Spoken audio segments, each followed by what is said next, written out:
Hello students, I hope all of you will be fine. आज हम 503 code के lesson number 6 को discuss करेंगे, जो कि है साइकोलॉजी ऑफ लैंग्वेज।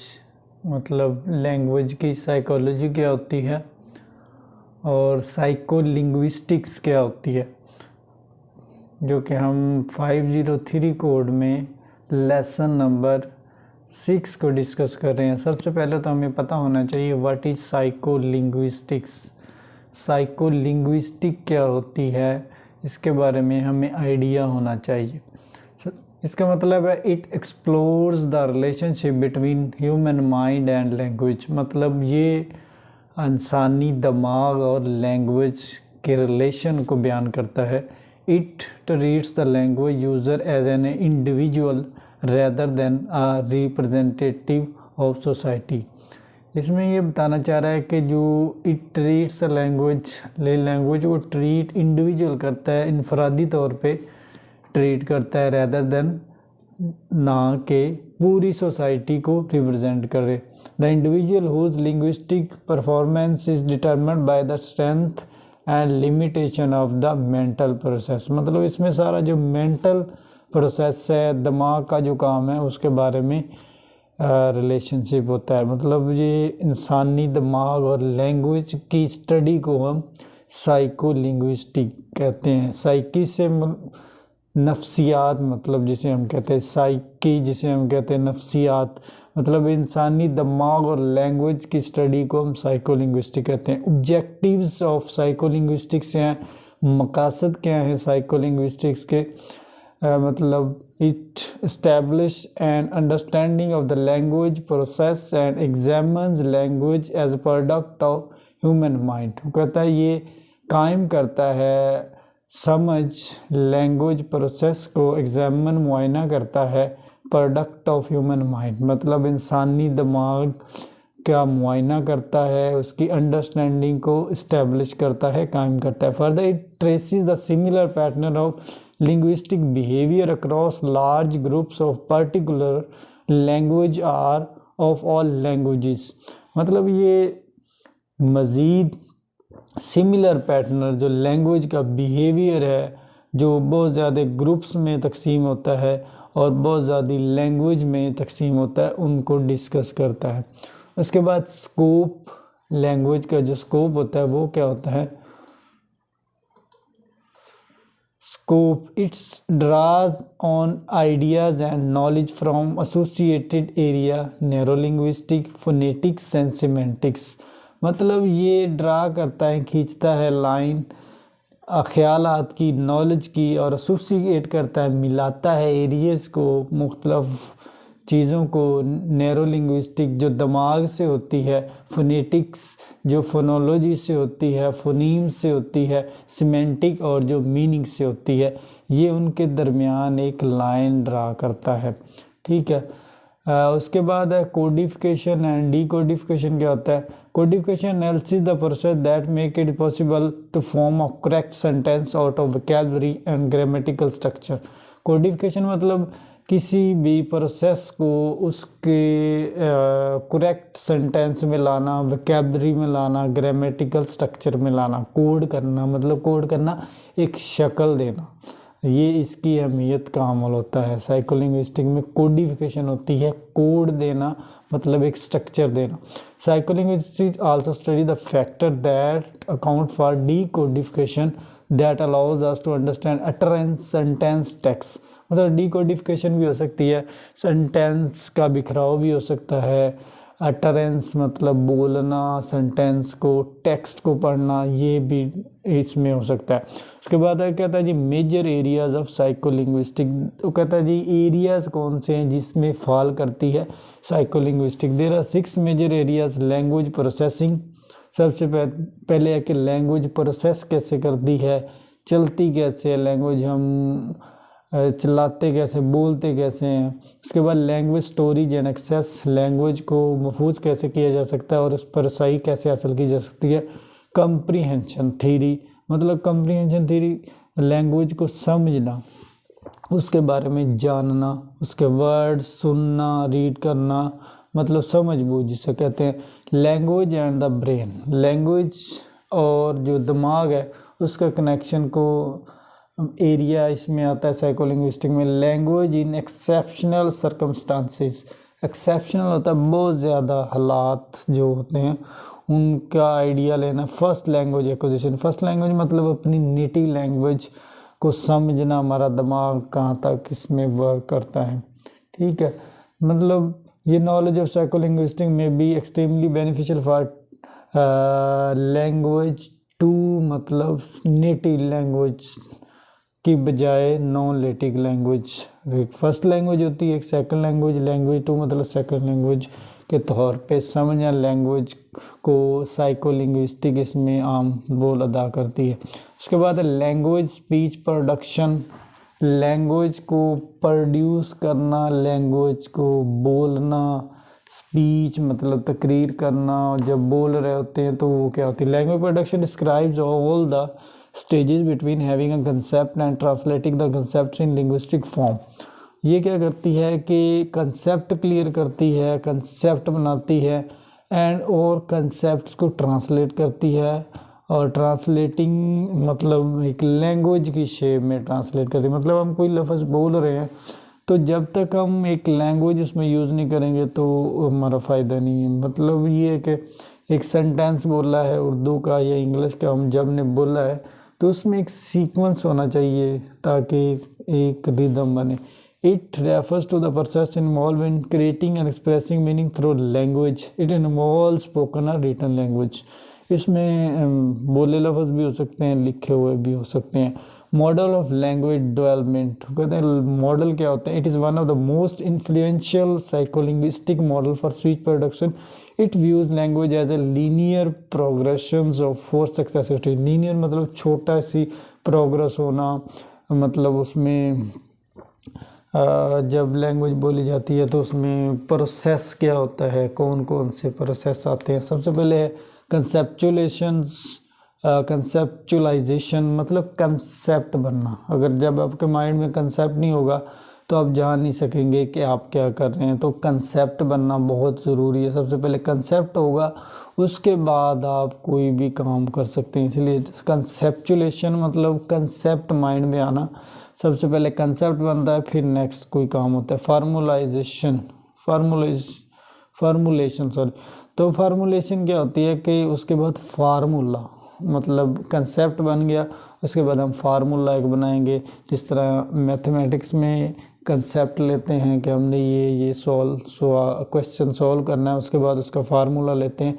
ऐसे ही लैंग्वेज में भी कंसेप्ट लिया, उसके बाद उसका फार्मूला बनाया। जिस तरह एक सेंटेंस लिया, उसको फार्मूले के हिसाब से उसको प्रेजेंट इंडेफिनिट में डाला या प्रेजेंट कंटिन्यू में डाला तो वो एक उसका फार्मूला बन गया। Subject plus helping verb plus object, इस तरह।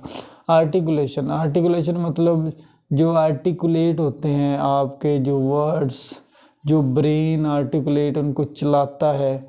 Once we have organized our thought into linguistic plan, this information must send with the brain to muscles in speech system so they can execute the required movement and produce the desired sound। मतलब जब दिमाग को कोई भी चीज़ मसूल होती है तो उस पर वो वर्क करता है और उसको लेता है, उसके बाद उसको ट्रांसलेट करता है। सेल्फ मोनिटरिंग होती है कि जब वो आपको तफसीलात या जो भी चीज़ मसूल होती है उस पर सेल्फ मोनिटरिंग मतलब खुद जांच पड़ताल करना, उस पर देखना कि वर्ड ठीक है, ये रॉन्ग है और ये वर्ड इस हिसाब से इधर आना चाहिए, नहीं आना चाहिए, मतलब सीक्वेंस क्या है। उसके बाद सेल्फ रिपेयरिंग करना। सेल्फ रिपेयरिंग का मतलब जब आपको ये सारी हिदायत मसूल हो जाती है उसके बाद रिपेयरिंग करना, उसको ठीक करते हैं खुद से। मतलब अगर सेंटेंस गलत है तो आपको पता है कि ऐसे होना चाहिए तो उस पर आप वर्क करते हैं, सेल्फ रिपेयरिंग करते हैं। उसके बाद लेक्सिकल प्रोसेसिंग मतलब विजुअल वर्ड्स रिकग्निशन। विजुअल मतलब जो बसीरत जो आपकी नज़र है उससे रिलेटेड जितनी भी इंफॉर्मेशन विजुअल वर्डिंग होती है। Construct meaning from text as word the primary meaning bearing elements. इसमें कहना ये चाह रहा है कि जब आप नज़रों से या अपनी आंखों से लफ्ज़ों को देखते हैं तो उसमें आप उसको सेंटेंस में सेंटेंस की शेप देना शुरू करते हैं, उसके सेंटेंस बनाने की कोशिश करते हैं। तो जिस तरह वो कह रहा था, recognition involve identifying an item as a familiar, how do we access is word familiarity, recognise it, access it meaning, मतलब उसके बारे में जानना, उसकी पहचान करना, उसके मीनिंग जानना। उसके बाद नोइंग द वर्ड, मतलब वर्ड के बारे में जानना। उसके बाद कहता है the study regarding this into 3 areas, मतलब word meaning can all be accessed after it has been recognised, it is also about vocabulary and how we use it. Lexical entries क्या होती है, लेक्सिकल स्टोरेज क्या होती है, lexical access entries, what information do we need to store in our mind about lexical item, मतलब जो information हमें चाहिए होते हैं माइंड में उसको स्टोर कर लेते हैं। उसके बाद लेक्सिकल स्टोरेज, उसको स्टोर करके उसका रिलेशन कायम करते हैं। उसके बाद एक्सेस, उस पर रसाई हासिल करते हैं। Contents of a lexical entry, contents मतलब जो छोटे छोटे कंटेंट्स इससे होते हैं। Lexical language user have personal vocabulary store a lexicon which consist of a large set of lexical entry, the selective word for use from it, मतलब किसी भी चीज़ को एक एंट्री, एक शेप देने के लिए हम उसको यूज़। कंटेंट वर्ड, जिस तरह कंटेंट वर्ड क्या होते हैं, non verb, adjective and verb, carry dictionary meaning also called lexical words. Function words, मतलब जो फंक्शन कायम करें, चलाएं, आर्टिकल, प्रेपोजिशन, एक्सिलरी वर्ब को हम फंक्शन वर्ड कहते हैं। Function words from closer to where the set of content word is spoken. उसके बाद कहते हैं phonological orthographical information, we need mental representation of word against any word that we encounter, this store information varies according to the modality. If we dealing with speech, we need phonological model.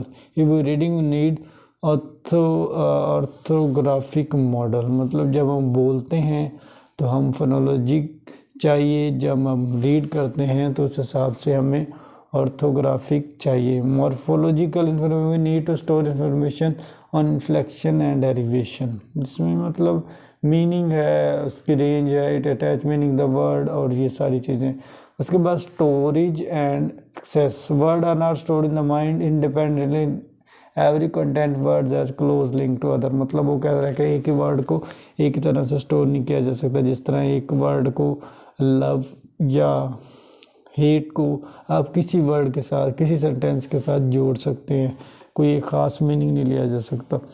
उसके बाद weak and close link, frequency, ये सारी चीज़। उसके बाद है text, discourse and comprehension.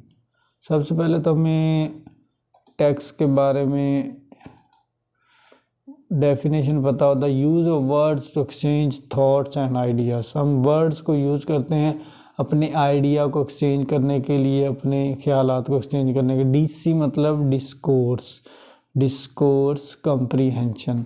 Text भी हो सकता है। Discourse building meaning from extending segments of language such as novels, new article, convention और एवरीडे मटेरियल, मतलब जब कोई भी टेक्स्ट किसी शेप में आ जाता है, उसमें अपना वर्क शुरू करना, अपनी शेप दे देता है। जिस तरह नॉवेल्स हैं, नॉवेल्स में टेक्स्ट होता है। डिस्कोर्स, हम अपने आइडियाज़ को एक्सचेंज करते हैं, एक स्टोरी की शेप में होते हैं, तो हमारे डिस्कोर्स कंप्रीहेंशन, हम उसको समझते हैं उन चीज़ों को ना, तो वो हमारा डिस्कोर्स एनालिसिस होता है। टेक्स्ट इज प्रिंटेड और written material usually longer than a sentence. Discourse is the spoken equivalent of text which may be used interchangeably. This is important because we rarely speak in isolate sentences. Sentences are more ambiguous or obscure apart from the discourse context. Both semantic and referential processing is used for comprehension. Semantic processing concern work out of that what words a sentence mean. कहते हैं factors related to discourse comprehension में कौन से factors involve होते हैं। सबसे पहले local discourse structure, micro structure, the relation between individual sentence in the discourse, मतलब एक ही सेंटेंस को देखेंगे तो लोकल होगा। ग्लोबल अगर हम रिलेशन देखेंगे वर्ल्ड नॉलेज को, the knowledge of the discourse and the world knowledge को, तो फिर ग्लोबल डिस्कोर्स होगा। Both level contribute the coherence of text. Coherence मतलब लफ्ज़ों को बनाना, लफ्ज़ों को जोड़ना। उसके बाद discourse context. Successful discourse comprehension requires making inferences content idea both with and across local and global discourse context. मतलब अंदरूनी और बैरूनी मामलात और मतलब ये लिंक वगैरह शेयर करना, इसको हम डिस्कोर्स कॉन्टेक्स्ट में लाते हैं। लिंग्विस्टिक क्यूज, लिंग्विस्टिक के इशारे जो जिनको समझा जा सके आसानी से। They directly influence the way the reader process and comprehend discourse. They guide construction of memory of a discourse, activation of concept and coherent mental representation. उसके बाद कहता है जी single conceptual and logical relation among ideas, coherence, pronouns, ये सारी चीज़ें मतलब clues हैं जो इसको हल करने में मदद देते हैं। उसके बाद लास्ट जो इसमें चीज़ है लैंग्वेज डेवलपमेंट क्या होती है, लैंग्वेज डेवलप कैसे होती है। लैंग्वेज डेवलप इन्हीं चीज़ों की वजह से होती है। जब लैंग्वेज कोई समझता है, जिस तरह माइंड में एक वर्ड आया तो उसको हम किसी भी सेंटेंस में यूज़ करते हैं, किसी नावल में यूज़ होता है, किसी स्टोरी में यूज़ होता है, किसी ड्रामा में यूज़ होता है, तो वो डिस्कोर्स के तौर पे उसमें आइडियाज़ थॉट्स एक्सचेंज होते रहते हैं। तो मतलब लैंग्वेज की डेवलपमेंट होती है। How language develop from infancy to adolescence. Children are not born silent, they make what are known are vegetative sounds from beginning, they cry, burp and make sucking noises. मतलब इसमें कहना ये चाह रहा है कि लैंग्वेज जो डेवलप होती है वो ऐसे नहीं होती, वो आपकी मुआशरे से होती है, आपकी सोसाइटी से होती है, और ये हमारी ज़िंदगी में बहुत अहम रोल अदा करती है। और लैंग्वेज डेवलप होगी आपकी प्रैक्टिस से, आपके यूजेस से। मतलब एक इंग्लिश लैंग्वेज है उस वक्त तक डेवलप नहीं होगी जब तक आप उस पर काम नहीं करेंगे। तो इसमें ब्रीफ आउटलाइन लैंग्वेज डेवलपमेंट कहते हैं। जब छोटा बच्चा होता है तो रोता है, 6 वीक का होता है, start going, 16 week start laugh, हंसना शुरू कर देता है, 16 week 6 month engage in vocal play involves in making speech like sounds vowel. मतलब जैसे जैसे एज उसकी बढ़ती जाती है उसके काम बढ़ते जाते हैं। 6 to 9 months start bubbling distinguished from vocal play पर प्रेजेंट ट्रू लेबल, मतलब ऐसा ऐसा बोलना शुरू करता है। उसके बाद 10 से 11 मंथ का होता है produce the first word which also for single word utterance, लफ्ज़ बोलता है। 18 मंथ का होता है तो explosion of vocabulary size and around this time 2 word sentence, मतलब ज़्यादा लफ्ज़ों को बोलना शुरू करता है। उसके बाद 2 year 6 month का होता है child produce increasingly complex tense, grammatical development carries on throughout the childhood and we never stop learning new words। मतलब जब कहता है कि 2 साल या 2.5 साल का होता है तो वो कम्प्लेक्स सेंटेंस, मतलब वो कम्प्लेक्स पेचीदा किस्म के सेंटेंस बोलना शुरू कर देता है। इसमें लैंग्वेज डेवलपमेंट बता रहा है कि एक बच्चे की लैंग्वेज डेवलपमेंट कैसे होती है। मतलब जब वो 6 मंथ का होता है तो उसकी क्या कंडीशन होती है, जब 9th मंथ का होता है तो उसमें क्या चेंजिंग आती है, 10th तो 11th मंथ का होता है तो क्या चेंजिंग आती है, 18 मंथ का होता है तो उसमें क्या चेंजिंग आती है, 2 year 6 मंथ का होता है तो क्या चेंजिंग आती है। मतलब सबसे पहले वो क्राई करता है, चीखता है, उसके बाद लफ्ज़ बोलने स्टार्ट करता है, हंसता है, उसके बाद वो साउंड्स बोलता है जो उसको सिखाए जाते हैं। तो इस तरह बच्चे की लैंग्वेज डेवलप होती है। अगर बच्चा जिस सोसाइटी में होगा उस तरह की उसकी लैंग्वेज डेवलपमेंट होगी। जिस तरह अगर वो इंग्लिश सोसाइटी में है तो इंग्लिश सोसाइटी के लिहाज से उसकी लैंग्वेज डेवलपमेंट होगी। अगर वो पाकिस्तानी सोसाइटी में है तो पाकिस्तानी सोसाइटी के लिहाज से उसकी डेवलपमेंट होगी। अगर वो चाइना में है तो चाइनीज़ के लिहाज से उसकी डेवलपमेंट होगी। अगर वो पठान है तो उसके लिहाज से लैंग्वेज डेवलपमेंट होगी। लेकिन वो इस तरह होती है कि 6 वीक्स का है तो इस तरह उसके ये करता है, 16 वीक्स का तो उसकी ये पॉलिसी होती है। लेकिन लैंग्वेज डेवलप उसकी प्रैक्टिस से होती है, मतलब वो स्टॉप नहीं करता, कोई भी वर्ड सीखने की कोशिश करता है, माउथ में न्यू न्यू वर्ड्स आना शुरू हो जाते हैं, और मतलब वो कभी भी स्टॉप नहीं करता अपने आप को, वो ट्राई करता रहता है। अब चलता है तो गिर जाता है, लेकिन वो अपनी नेवर गिव अप नहीं करता उसको।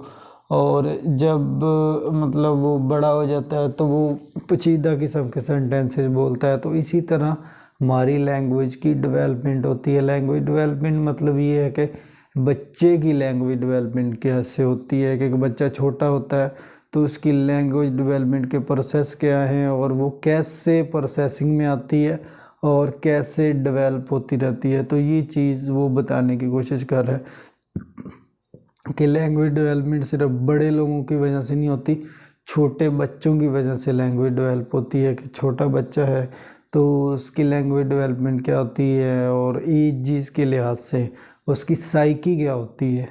असल जो हम स्टडी कर रहे हैं, जो टॉपिक साइको लिंग्विस्टिक है, मतलब साइकोलॉजी क्या होती है उसके माइंड में, और वो कैसे वर्ड्स को जनरेट करता है, कैसे सीखता है, और जब वो बड़ा होता है तो कम्प्लेक्स सेंटेंसेस यूज़ करता है।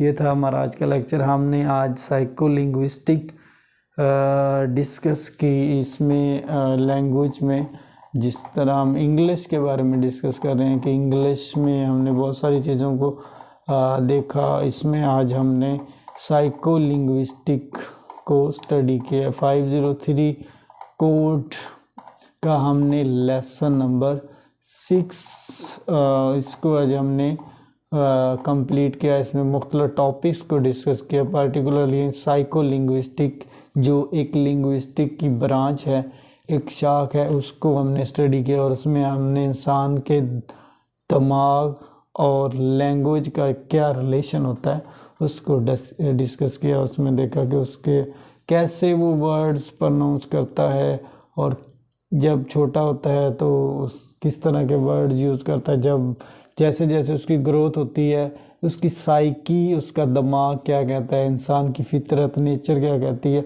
और वो कैसे लैंग्वेज सीखता है। आज हमने साइकी के बारे में डिस्कस किया। लैंग्वेज में जो साइकी होती है उसको हमने कंप्लीट किया। होप सो आपको लेक्चर अच्छा लगा होगा। मज़ीद इस तरह हम नेक्स्ट लेक्चर में लेसन नंबर 7 को डिस्कस करेंगे, और उसमें नई चीज़ें देखेंगे, क्या क्या नई चीज़ें हैं उसमें।